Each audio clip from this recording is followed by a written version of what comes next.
because Great Britain is an island, and every time he got too close, he got shot. He quickly realized he needed to find a way to bomb England from afar. You know, like a coward. So he started developing a rocket. Well, they didn't call it a rocket at the time. They called it Vengeance Weapon, or in the native German, Vergeltungswaffe. I know, it just rolls out of the tongue. The first version of the Vengeance Weapon used a pulse jet engine, and it was as effective as a guerrilla trying to do crochet. It missed a lot, is what I mean. So the German jumped straight into the second version, the V2 rocket, a proper rocket that became the first intercontinental missile, or at least a successful one. This rocket, just like modern rockets, used the fuel and oxidizer mixture to generate thrust, and just like in modern rockets, it required very powerful pumps to inject these components into the combustion chamber. And here was the problem, because this was 1944, and they needed to find a way to rotate the pumps really, really fast. So they turned to the technology at hand, steam turbines. So, follow me on this. Steam turbines require high-pressure steam, and to get high-pressure steam, at the time, they normally used boilers, like the ones used in steam engines. Now, boilers tend to be big, heavy, and not at all compatible with rocket engines. So to solve this problem, they came up with a very weird and interesting solution, a chemical reaction. You're probably familiar with the kids' experiment called elephant's toothpaste, in which you use yeast and hydrogen peroxide to create foam. The reason why you get foam is because of the steam and oxygen that are created by decomposing the hydrogen peroxide. The Nazis took this to the extreme and used very high concentration hydrogen peroxide and potassium permanganate, which they mixed to get insanely high pressure steam. The problem with this approach is, because you're mixing two liquids, both get discarded through the exhaust, which is neither optimal or efficient. Trust me, I know. Wow!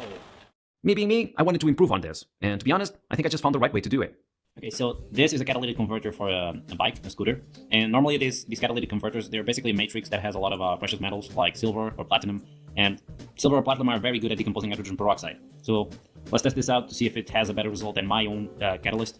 Yeah, let's give it a go. 3, 2, 1.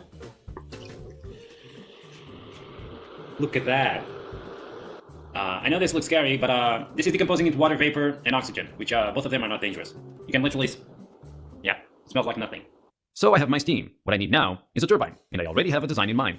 I'm thinking of using a very simple design with cleverly tilted blades. As the steam comes in, it hits the blades and pushes them like in a water wheel. That's what we call an impulse turbine. But then, as the steam slides tangentially off the blades, it acts as a microjet engine, creating thrust, giving the rotor even more rotation. That's what we call a reaction turbine. This hybrid turbine seems the best of both worlds, but to make sure it works, I need a prototype. And what better way to get a prototype than 3D printing?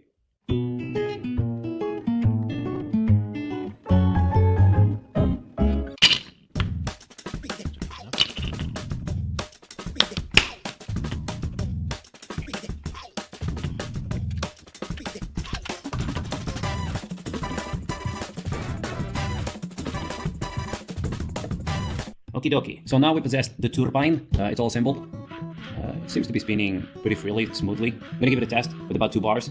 Yeah, let's connect the things. 3, 2, 1. Nice. It's going pretty well with just 2 bars. Let me try it with, what about 6 bars? 4 bars. Let's try it with 4 bars first. Test with 4 bars now. 3, 2, 1. The net is coming out. Can you see that?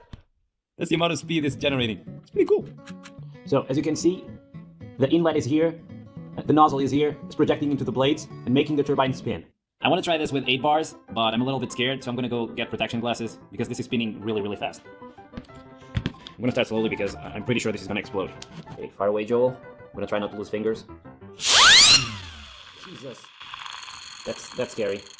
I can't do it more than 2 seconds. This is going to explode for sure. Sponsor time. 2 out of 3 guys experience air loss by the time they're 30. When I use steam, I need to make this in metal. And maybe I should make it bigger and more powerful and capable of moving the world.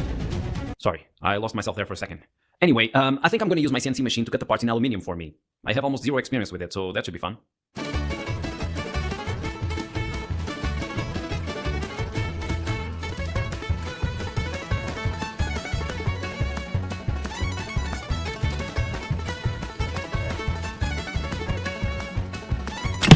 Jesus. Okay, you can come out. It's done, it's completely done. Look at this big ass turbine. I mean, it just took about 18 hours and 30 end mills that I broke, but it's finished. Now I just need to machine more aluminium. But the rest of the parts are easy. This one was the hard one, and it's done. Almost there. Let's keep moving.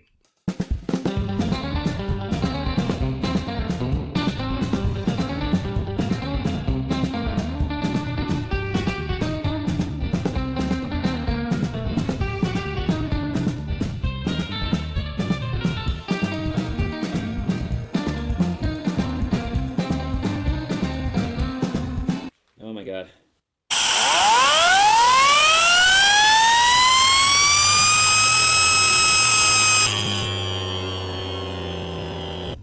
That's insane. I mean, the worst part of it is if I can get high pressure steam, which is not 8 bars, it's like 60 bars, I think this is gonna explode. It is insane, but enough with the compressed air test. I need me some steam, so here's the plan. I'm gonna machine some leads in aluminium and use an acrylic tube to feed my catalytic converters. Altogether should give me a good decomposing chamber. Using the same concept, I'm gonna assemble a very well-sealed tank to hold my 50% hydrogen peroxide.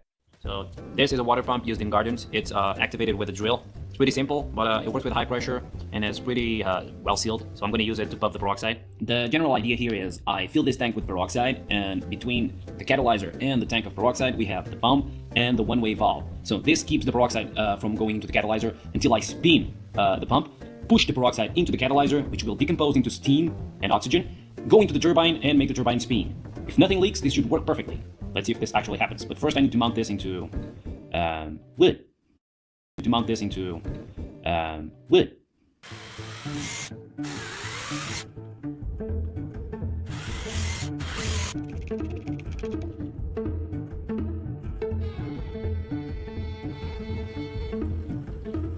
Okay.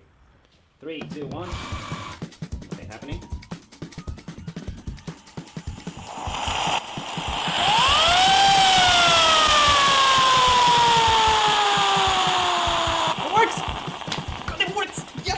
So many steam!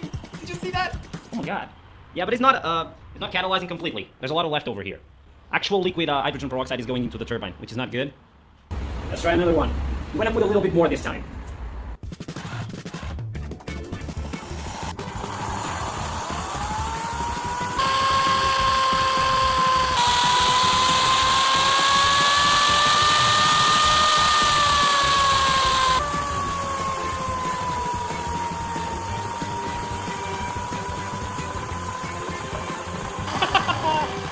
I can't believe this is actually working.